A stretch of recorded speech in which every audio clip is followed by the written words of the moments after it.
அப்படிங்கிறது தேர்தல் ஆணைய விதி அப்படின்னாலும் கூட அதிமுகவுக்கு இந்த பொதுக்குழு அப்படிங்கிறது ரொம்ப முக்கியமான நிகழ்வு. இந்த பொதுக்குழு எலெக்ஷனை ஒட்டி நடக்கக்கூடிய இந்த பொதுக்குழு எவ்வளவு முக்கியத்துவம் நினைக்கிறீங்க? அபினேஷ் ரொம்ப சரியா சொல்லியிருக்கிறீங்க நீங்களே.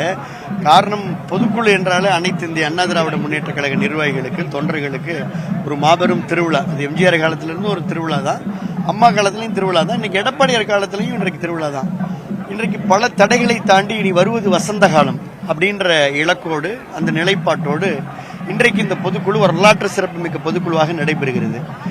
காரணம் என்னன்னா, பல்வேறு தடைகளை எல்லாம் தாண்டி போராடி கிடைக்கக்கூடிய வெற்றி தான் பெருமை வாய்ந்த வெற்றி. அந்த வெற்றியை இன்றைக்கு எடப்பாடியார் பெற்று பொதுச் செயலாளராக மட்டுமல்ல, இயக்கத்தை இன்றைக்கு வலிமையோடு நிலைநிறுத்தி இன்னைக்கு ஆளுங்கட்சியெல்லாம் சுணக்கத்தோடு மக்கள் வெறுப்புக்கு ஆளாக இருக்கக்கூடிய நிலையில களத்தில் அதிமுக அப்படின்னா அண்ணன் எடப்பாடியார் அவர்கள் அந்த நிலையை இன்னைக்கு உருவாக்கி இருக்கிறார். அது மட்டுமல்ல, இனி எந்த தேர்தல் வந்தாலும் அதிமுக ஆளும் கட்சி ஆகக்கூடிய எல்லா சூழலையும் பறைசாற்றக்கூடிய வகையில் இந்த பொதுக்குழு அமையும். நீங்க சொன்ன மாதிரி இந்த புயல் வெள்ள பாதிப்புல மக்கள்கிட்ட ஒரு சின்ன சேஞ்ச் இருக்கதா பாக்குறோம். சின்ன சேஞ்ச், பெரிய சேஞ்ச். திமுக அதை சரியா கையாள அப்படிங்கிற ஒரு குற்றச்சாட்டும் பார்வையும் இருக்கு. சோ இதெல்லாம் எலெக்ஷனுக்கு எவ்வளவு உதவும் நம்புறீங்க நீங்க? இப்ப இது அதாவதுங்க, தலைநகர்ல, தமிழகத்துடைய தலைநகர்ல பாலும் தண்ணியும் கிடைக்கவில்லை என்ற கூக்குரல் கேட்டுக்கொண்டிருக்கிற நிலையில தான் இன்றைக்கு இந்த ஆட்சி இருந்துகிறது.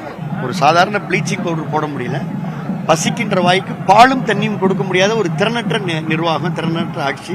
அதுதான் மக்கள் பார்த்துட்டு இருக்காங்க. அடுத்து அதிமுக வரணும். மக்கள் மட்டுமல்ல, ஊடகங்கள் மட்டுமல்ல, எல்லோரும் சொல்லக்கூடிய சூழல் உருவாயிருக்கிறது. வெற்றியை நோக்கி அதிமுக பயணம். அதிமுக தலைமையிலான ஒரு மெகா கூட்டணி அமைக்கப்படும் பல இடங்கள்ல பொதுச் செயலாளர் பேசி வர்றாரு. அதுக்கான வியூகம் அமைக்கப்பட்டிருக்கா? தேர்தல் நமக்கு எப்படி அதிமுக எப்படி தராயிட்டு? கழக பொதுச் செயலாளர் தேர்தல் வியூகங்களை மிக சிறப்பாக அமைப்பார். மிகப்பெரிய ஆற்றலும் அனுபவம் மிக்க ஒரு வலுவான ஒரு அனுபவ ஆற்றல் மிகுந்த தலைமை தான் அண்ணன் எடப்பாடியார். நிச்சயமா இந்த பயணம் வெற்றி பயணமாக அமையும். இப்போ ஓபிஎஸ் உள்ளிட்டவங்க நீக்கிட்டீங்க, அதெல்லாம் முடிஞ்சிருச்சு. இதனால கிரவுண்ட் லெவல்ல அந்த உட்கட்சி பிரச்சனை எல்லாம் இல்லாம இந்த எலெக்ஷன்ஸ் கொண்டு போறதுக்கு என்னென்ன திட்டம் வச்சிருக்கோம்? ஜீரோ அதிமுகவே கிரவுண்ட் லெவல்ல தான், கிராஸ் ரூட் லெவல்ல அடித்தள மக்களோடு மட்டுமல்ல, அடித்தள கிளைக்கழக தொண்டர்களோடு பின்னி பிணைந்து அங்கே வலிமையை பெற்றக்கூடிய ஒரே இயக்கம் இந்தியாவிலேயே அதிமுக தான். அதனால இந்த கேள்விக்கு இடம் இல்லை. அதிமுக என்ற இயக்கம் மண்ணோடு வேரோடு பின்னி பிணைந்திருக்கக்கூடிய இயக்கம். அதனால கிராஸ் ரூட் லெவல்ல ஸ்ட்ராங்கா இருக்கக்கூடிய ஒரே party, people friendly party AIADMK. அதனால இன்றைக்கு தலைமையும் வலுவா இருக்கிறது, கிராஸ் ரூட் லெவல்ல கட்சியும் வலுவா இருக்கு. இன்றைக்கு ஆட்சி மேல வெறுப்பு இருக்கு.